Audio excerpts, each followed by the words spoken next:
There's this story of two people in a garage on Addison, and they were tinkering on the weekend, and they're engineers, and they built this billion-dollar company.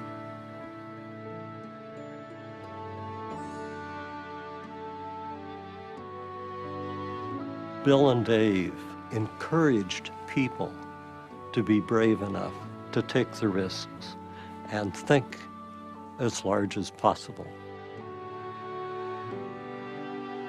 These guys built a process that invited, accepted, and rewarded innovation.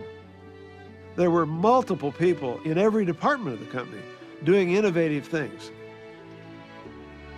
The essence of the HP way. Top management sets the overall objective and then gets out of the way and lets the people do it. HP set the standard for the rest of us. They became, in my mind, the icon of what business ought to be.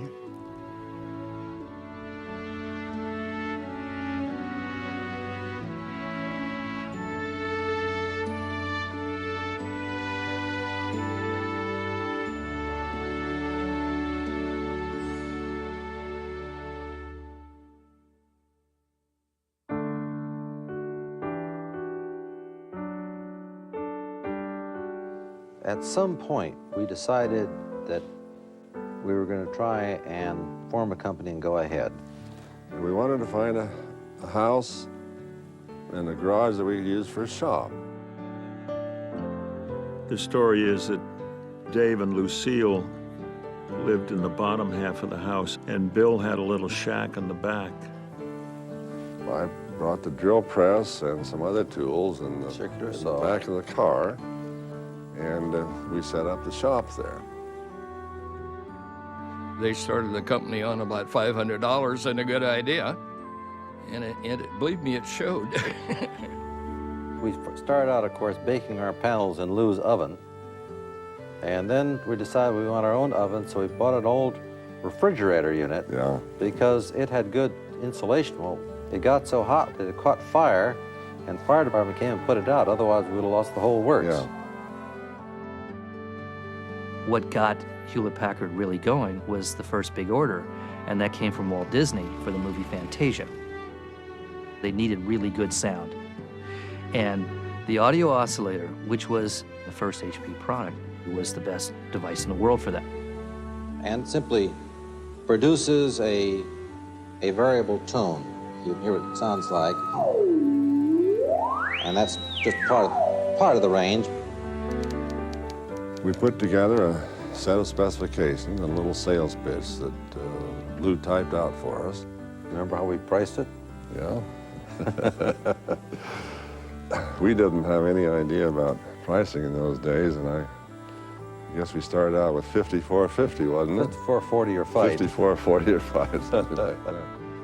The genius was not that they had all of the perfect tools, but that they had a drive and an energy and an entrepreneurship, a creativity. Two people in a garage with very little resources can create the next big thing. So HP was really the inspiration, I think, for the entire valley. It's no question.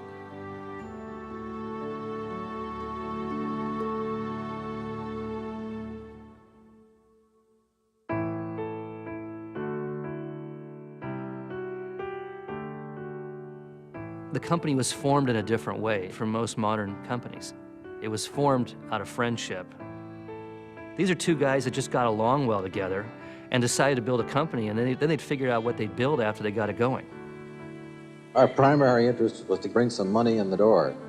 We tried all kinds of things. We tried building shocking machines to make people lose weight, a device to tune harmonicas. Hewlett had an idea about an electric urinal flusher. In fact, when I go into a modern men's urinal these days, I kind of think of Bill. They did an automatic lettuce picker for the fields. They built a bowling alley foul line indicator. We invented, we swept the floors, we kept the books. We've done every job in the place, so to speak. They were roll-up-your-sleeves guys.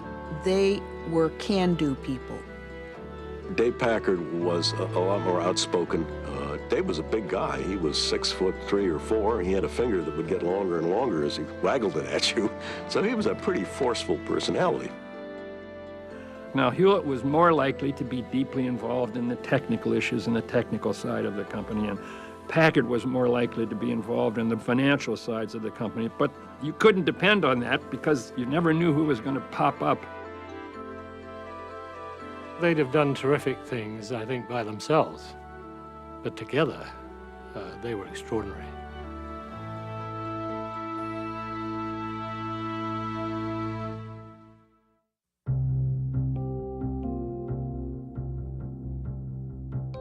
There's this wonderful moment in the company's history. I think it was 1948. And he was at a meeting of business leaders. There were a whole bunch of CEOs from companies there, and the question that was raised, who is the company responsible to? And they're all talking about the most important thing is you have to actually focus on returning dollars to your shareholder and maximizing profits. That's a business model in which the human being is a replaceable part in the manufacturing and assembly process. David Packard stands up and says, actually, I respectfully disagree with all of my elders. You also have an obligation to your customers and to your employees and to the community in which you operate. A purpose of a company is not to make money. It makes money in order to be able to do what it's really all about. And in our case, that's to make a contribution. They laughed at him. We're here to create things that if we didn't create them, the world would be worse off. And if you don't understand that, you don't understand the HP way.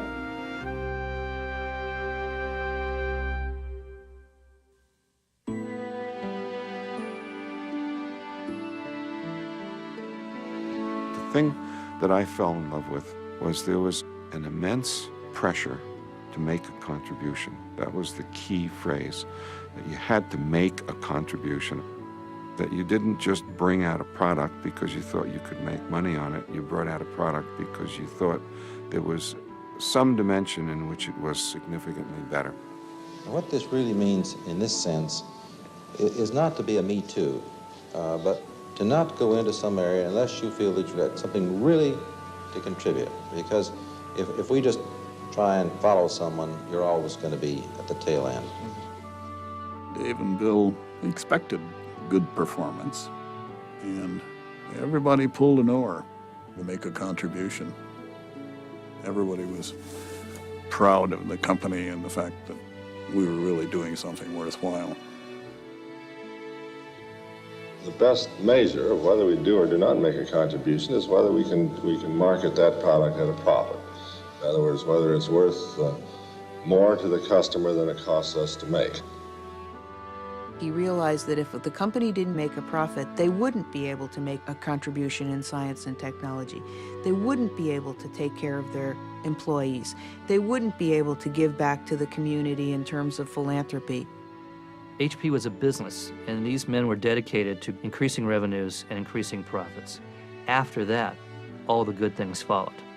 But their first job was to build a great company, and they fought hard to do it.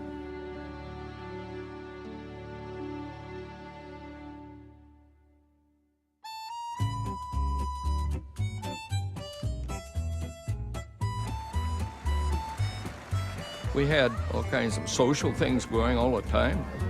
We had our annual picnics. Dave and Bill would join right in, just being real human beings. Bill and Dave would be flipping the steaks, and then the head of finance and the head of marketing and the head of personnel, they'd be serving the salads. Even when there were thousands of employees, it would be unlikely that Dave wouldn't know somebody in a particular work group. How's your child? Did your father recover? There was a very close relationship. It's part of the informal atmosphere that made us much more effective than a rigid hierarchy would have permitted. We're more like part of a family. It was a company that cared enormously about its employees. And how can you beat that? You weren't just building a product, you were building a company of people. Lots of our employees were good friends. In fact, I remember making the comment that most of the best friends I had were working here in the company.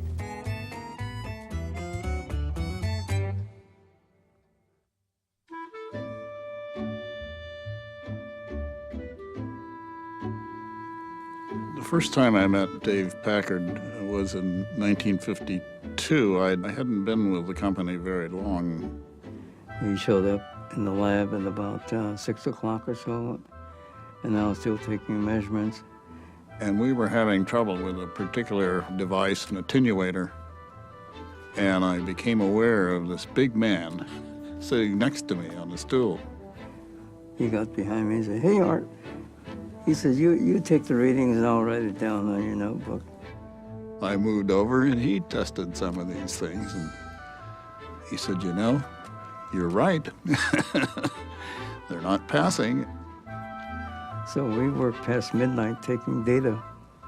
We are working more like companions than bosses. The most important thing about these guys is you never felt that they were separating themselves from the employees. We'd built up this feeling of a small company in which you had personal knowledge of really everything that was going on. What we've tried to engender is this attitude that it's everybody's business to do a good job. Hopefully we'll all benefit if we do so. It was just something magic. Designing the products, laying them out, doing the software. And we're all part of the same thing and working together. And, you know, as long as we're working, we take care of each other. And boy, that sure influenced my thinking.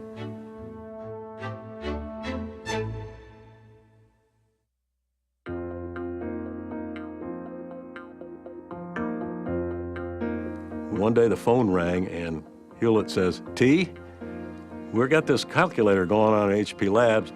So I went up and talked to Bill. He gave me the market research report that suggested that we shouldn't do it. At the time, the state of the art was a slide rule. And so to go from slide rule to calculator was a quantum leap in functionality. The bottom line was, well, Bill, we're sorry. We don't think there's a market for this product. It's very complicated, and it's going to cost $350. 20 times more than a slide rule. And Bill said, "I want one of these things." Bill challenged his engineers to build this thing and make it the size of his shirt pocket. That was kind of a, oh my God, I don't think we can possibly do that. But they made a big pretense of making sure that whatever they built would fit into his shirt pocket. We came up with 4 pages of names for this thing. Captain Billy's Whiz-Bang Machine was one of the names. The Mathed Marvel. We had a whole bunch of names, and there was not a winner in here. And we said, well, it's got 35 keys on it, so we'll call it the HP 35. When I was in college, the HP 35 calculator came out. And, oh, I just drooled seeing that thing. It was, like the skies parted. I remember waiting in line to get one of these things. People were selling their cars. We spent the next 18 months up to here with orders and trying to keep up with the demand for the darn thing. But Bill was willing to take a risk, and boy, was he right.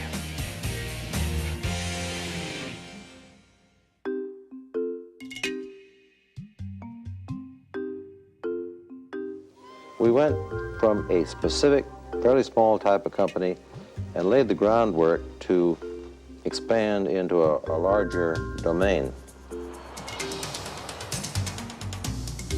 I think Dave and Bill saw very clearly that we really had to be an international business.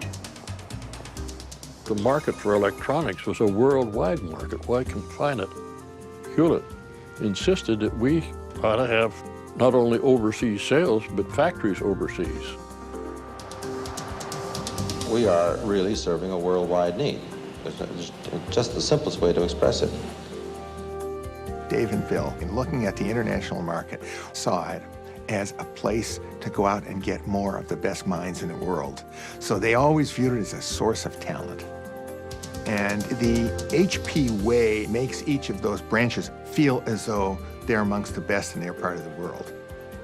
If you went into a facility in Germany, the environment would be very similar to what you'd find in Palo Alto. To learn how to call the boss by the first name was very difficult for the Germans to accept because formalism in Germany was tough, but they all learned how to do that.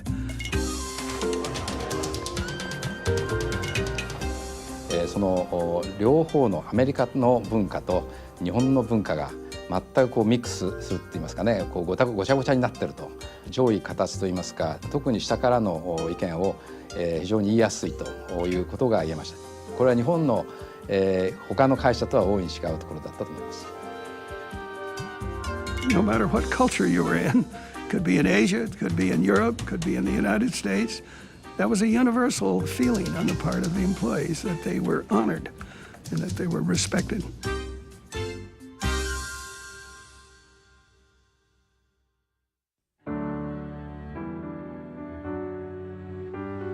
I believe it's very important that people have some part in making the decisions that they're going to be involved with. They're going to be much more effective in implementing those decisions.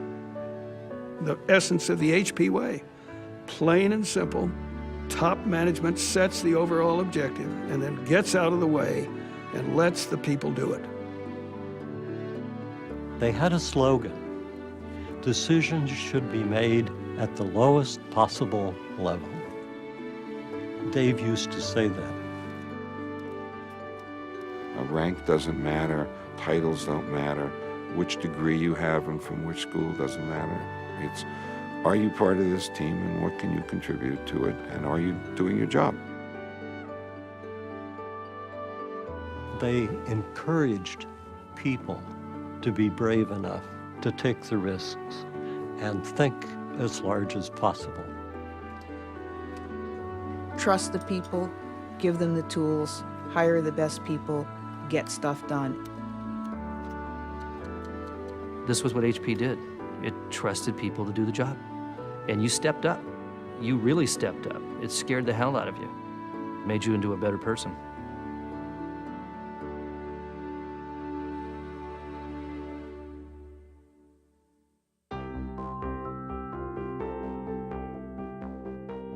I built a large screen oscilloscope that could be used as a computer display. My bosses weren't all that wild about it, but they let me show it to Dave and Bill. And Dave told my boss, you know, when I come back next year, I don't want to see this in the lab. When he came back a year later, the project is in production. He was incensed and said, you know, I thought I said to kill this thing. I said, no, sir, what you said was you didn't want to see it in the lab. It's not, it's in production. The market forecast was for 31 of these things. Over time, we sold 17,000 of them. Most importantly, it was used for you to see Neil Armstrong's foot hit the moon. The thing was successful, and Dave had the humility to say, and the self-confidence to say, I was wrong. So I have here a Medal of Defiance in recognition of extraordinary contempt and defiance beyond the normal call of engineering duty. Dave wanted to make a statement that maverickness is expected in a way. So these guys built a process that invited, accepted, and rewarded innovation.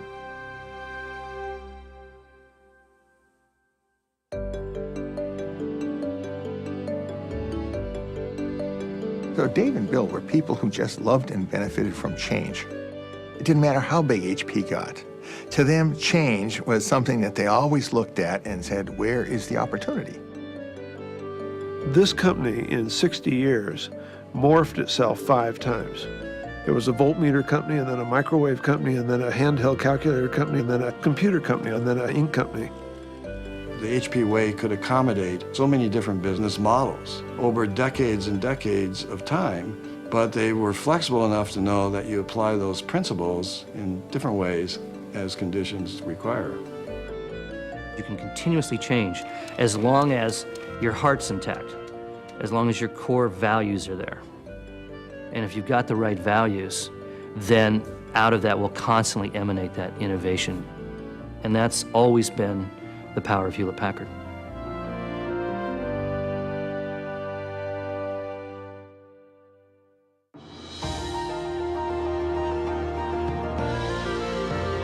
It's no exaggeration to say that Bill Hewlett and Dave Packard created Silicon Valley.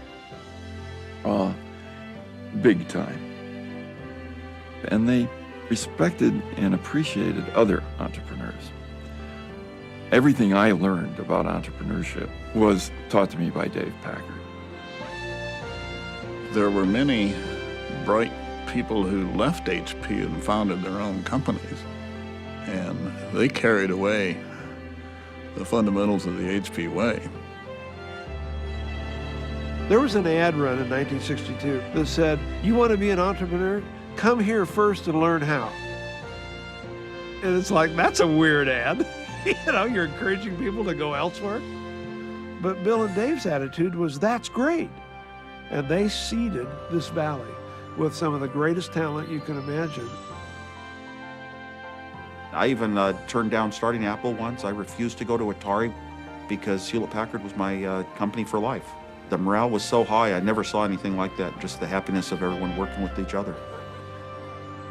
A lot of people say that the HP way is anachronistic. It fit in a different world, a simpler world.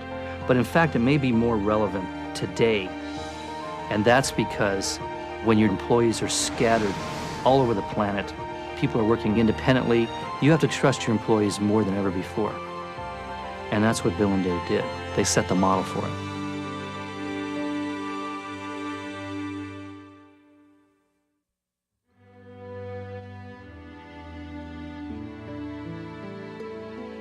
So you ask what kind of people were they? They were giants. They really were. They're just amazing people. It's hard to find anyone in the history of business who's been able to create more, both in terms of business success and in terms of the culture and the type of company that's respected all over the world. That in and of itself is a pretty amazing story. We hope that the people that'll follow us will have the same ideas. Now, they're not going to be exactly the same, but I don't think that a lot of these fundamental positions are going to change very much. They're too ingrained in the organization. We have a great many very capable people, and I think basically agree with his philosophy, and I think this in itself is going to provide some assurance of continuity. It's very easy to fall back on celebrating Bill and Dave. But the story of HP is the story of HP people. Bill and Dave wisely created the environment for this efflorescence of human talent. But it's the HP people who spread that trust around and lived the HP way that made this company a great company. Listen, you know, there's this story of two people in a garage on Addison, and they were engineers, and they built this billion-dollar company. So I sort of think that a company, no matter how much you want to say that it's dynamic and reacts to market forces and all that, the DNA is set by the founders. And that DNA, you couldn't kill it if you tried.